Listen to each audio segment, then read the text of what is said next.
Hey everyone, it's Rich Warner from WealthMaxBuilder.com and the WealthMax Builder YouTube channel. Glad you could be with me today. Today I'd like to do a product review. I've come across a few so-called financial gurus on the web, on YouTube and social media, and I thought it would be useful to do sort of a fact check about the information that they're providing in terms of educating the masses about wealth creation and financial strategies. And I've got two financial gurus lined up for you. The first is Garrett Gunderson and a review of his latest book called What Would the Rockefellers Do? And this book follows his more popular Killing Sacred Cows book, which is kind of more of a motivational sort of inspirational book for wealth creation. And I've read this book here and gone through a series of excerpts from Killing Sacred Cows. And so I'm going to provide a succinct summary for you as to what they're about and also review some of the strong and weak points about them. Now, the second financial guru that I'm going to review in an upcoming video, one that will follow this one perhaps in a week or so, is Robert Kiyosaki and his YouTube channel called the Rich Dad Channel. Now, you may have heard Robert Kiyosaki. He's well known for his best-selling book called Rich Dad, Poor Dad. What the rich teach their kids about money that the poor and middle class do not. So when that book came out more than a decade ago or so, it was a real eye-opener for many people and certainly is worth reviewing as far as the message that Robert Kiyosaki has, especially these days, for his subscribers and viewers. Okay, so let's start with the Garrett Gunderson book, What Would the Rockefellers Do? Now, I checked out Garrett Gunderson's website called Wealth Factory, and there's some good material there. It's very inspirational and somewhat out of the box, particularly when he talks about the value of saving for your retirement, which is an area that I'm very fond of and spend a lot of time in terms of developing long-term investment strategies for passive investors. And as mentioned, Gunderson's website and his first book, Killing Sacred Cows, is really more motivational. He's an inspirational, motivational speaker, much like Tony Robbins is, as far as wealth creation is concerned. And there is some good stuff there. Like, for instance, Gunderson focuses on the whole concept of, finding your soul purpose. That's spelled S-O-U-L, not S-O-L-E. And the whole idea is to follow your inspiration, your modus operandi, whatever passions you have, and line them up with your talents. And naturally, that should be a career path that you should do well in. So no qualms about that information. What I did find rather shocking is his downplaying of traditional investment vehicles. And if I may summarize the book, the basic message is that in order to transfer wealth from one generation to the next, it's best to set up a trust where you can sort of shield your assets and where you can also fund it with a whole life insurance policy. Now, whole life differs from the other life insurance policies that you may be aware of, whether it be term, which is only for a certain term, and then once you're done with that term, you basically have forfeited all your premiums. The second category of life insurance in juxtaposition to term is cash value life insurance, and that's where you're building an investment portfolio inside of the policy. Now, whole life differs from variable life insurance and variable universal life insurance in that there's usually some sort of simplified investment strategy. So you're not getting into stocks at all. It's really about like fixed income instruments, essentially. And you get this set rate of interest that is virtually guaranteed. In some cases, it is guaranteed. You're funding it with monthly premiums, typically, or however periodically you want to fund the policy. But the essential thing about cash value life insurance is that, there is a death benefit, meaning that when you pass away, your heirs or whoever is entitled to the money inside the estate can get access to the death benefit. And also the key point that he points out in this book is that you can borrow against the value of your policy. And this turns out to be one of the main strategies that he argues in favor of, drawing on that policy, borrowing from it to finance your lifestyle, whether it be buying a car or, financing a business, even purchasing a home. You can actually draw from the value of your whole life insurance policy. Now, there are a lot of assumptions that are made. I'm not aware of any whole life insurance policy that can do this for you early in the game. In fact, the assumption is that you have a pretty solid job and your income is pretty steady so that you can afford the high cost of the premiums for whole life insurance, and that you qualified, first of all, for life insurance. You have to take a medical test and everything. If you're terminally ill or have major health issues, there's no way that an insurance company is going to underwrite a policy for you. So that's one major assumption he makes as well. But as I mentioned, the premiums are quite expensive when it comes to life insurance. And the assumption is that you're already pretty much financially set in terms of your income status. You have to have a solid cash flow in order to finance the cost of the premiums.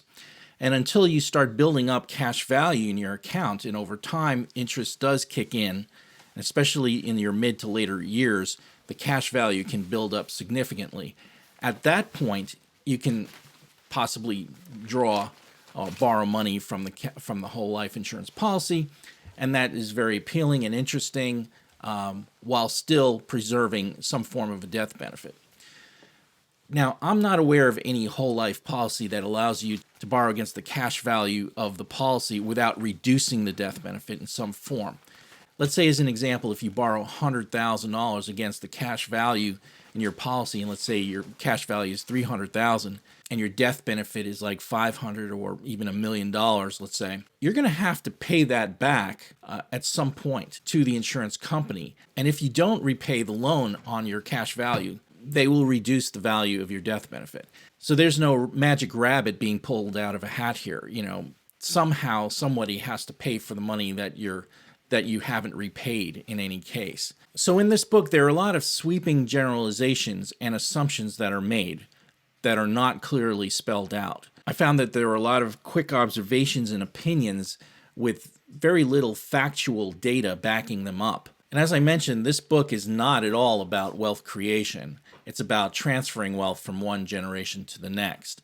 So how useful is that for the average investor out there, or the everyday common man who is, thinking of ways in which to build wealth and create wealth during his or her career or lifetime? And also, there are no clear examples of whole life insurance policies in action.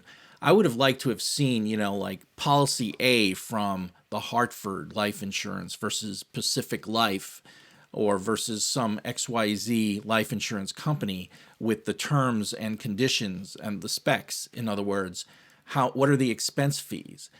How much are they charging to manage the assets in the portfolio that's building up cash value? What are the interest rates that are currently available for whole life policies?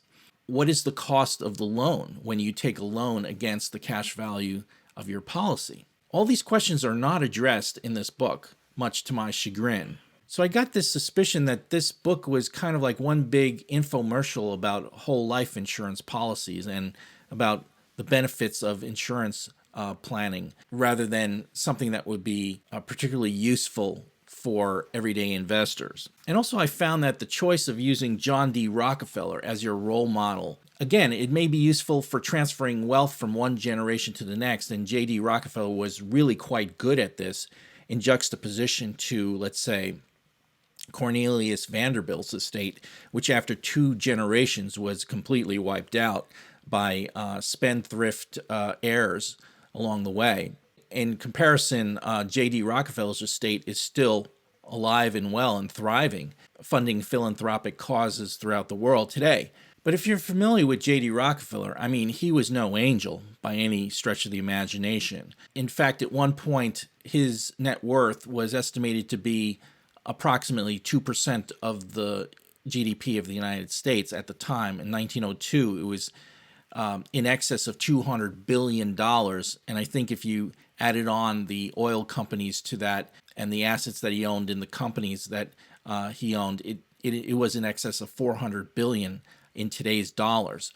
And that, of course, is like 4 or 5 times what Bill Gates's net worth is or Warren Buffett's net worth is. So J.D. Rockefeller is one of the wealthiest individuals in history.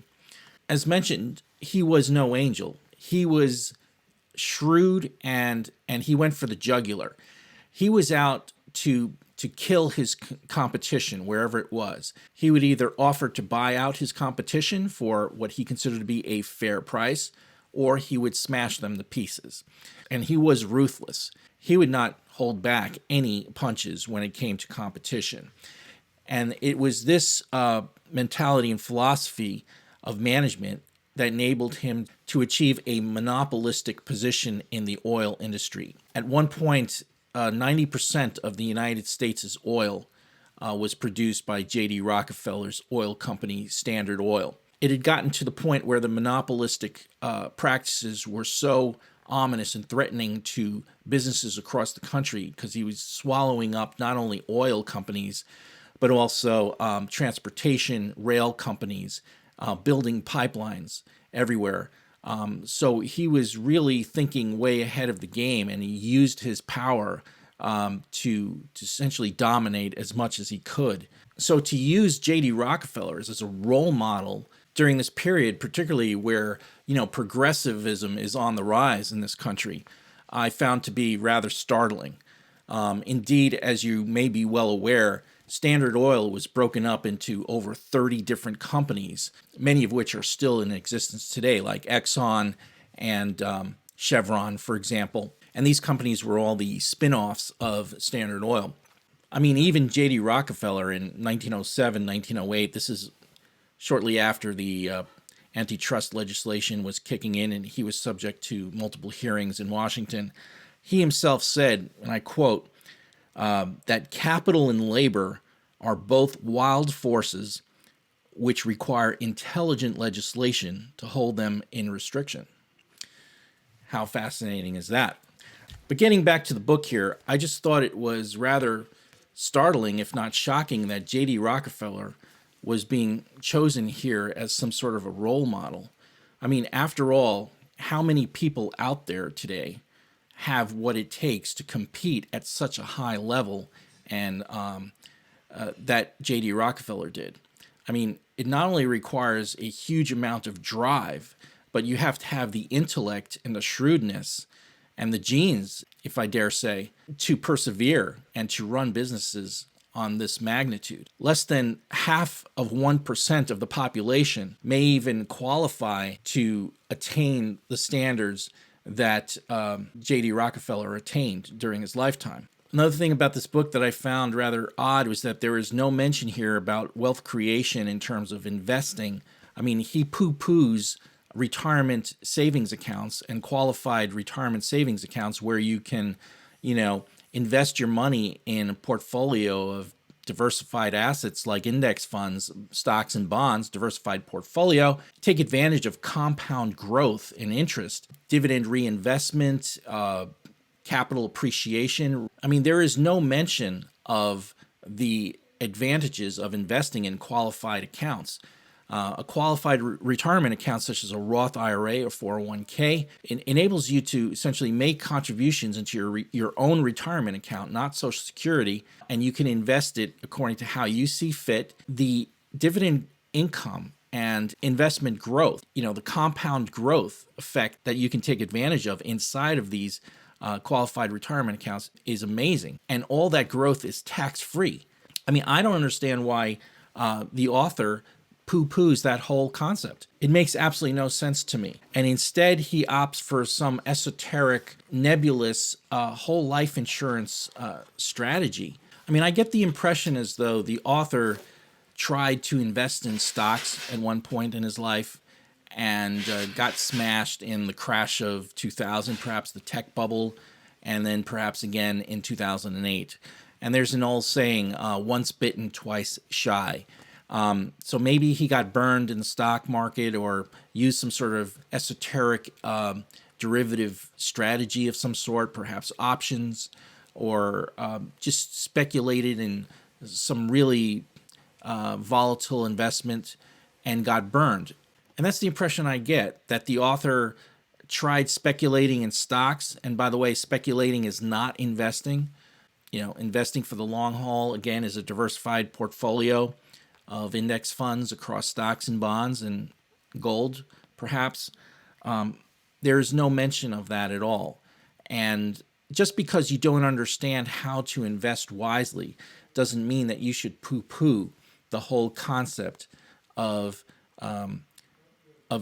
passive long-term investing. And of course, there is no mention of successful long-term investors like Warren Buffett, for example, or even the stock market itself, which can average annual returns of 9-10% a year. I mean, that's some pretty good returns on average. You have to take the good with the bad. There are some down years. There are bear markets every, 10, 14 years. There are bear markets, and the drawdowns can be considerable. But, markets over very long periods of time do go higher. I'm talking about the stock market here. I'm not saying that you should be 100% invested in stocks, but the returns that you can get in a diversified portfolio compete with or even exceed by a multiple of 2 the fixed returns that you can get in a whole life insurance policy. So I think for these reasons, you have to be careful when it comes to financial gurus that are up and coming. And these publications are pretty much designed to generate interest in subscriptions or purchases of some of his up-level products.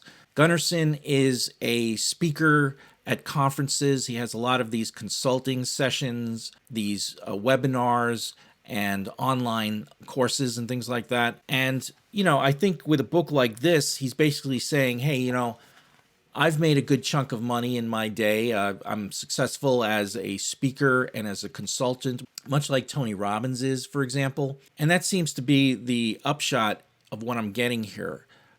Nowhere is it really clear that he is an expert on any of the investment strategies that he talks about.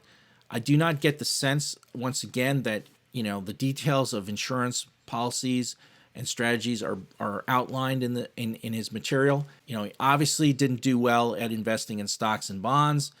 So, how good is this guy at creating wealth? It seems like he's more of a speaker type of guy, a motivational speaker type of guy like Tony Robbins. He is not a guy like Warren Buffett by any stretch of the imagination, who has created tens of billions of dollars and is a successful long-term investor. So I just wanted to share these observations with you and to sort of caution you as to the type of information that's out there today. There's a ton of misinformation and misleading information when it comes to wealth creation strategies. And I think you should listen to people who actually do it, who walk the walk and don't just talk the talk. There are some good people out there, and I plan to do some videos on them at some point. I'll share with you some of their great strategies that I've picked up and some pointers. Coming up in a week or so, I'm going to be doing another video. This time it's going to be about Robert Kiyosaki, the Rich Dad, Poor Dad author. And there's some strategies of Kiyosaki's that are quite interesting, but also some of them are a little bit frightening and downright scary. And I'm going to share with you my observations about those scary parts as well. So stay tuned. I hope you enjoy this video. I look forward to seeing you in the next video, and I hope you have a great day.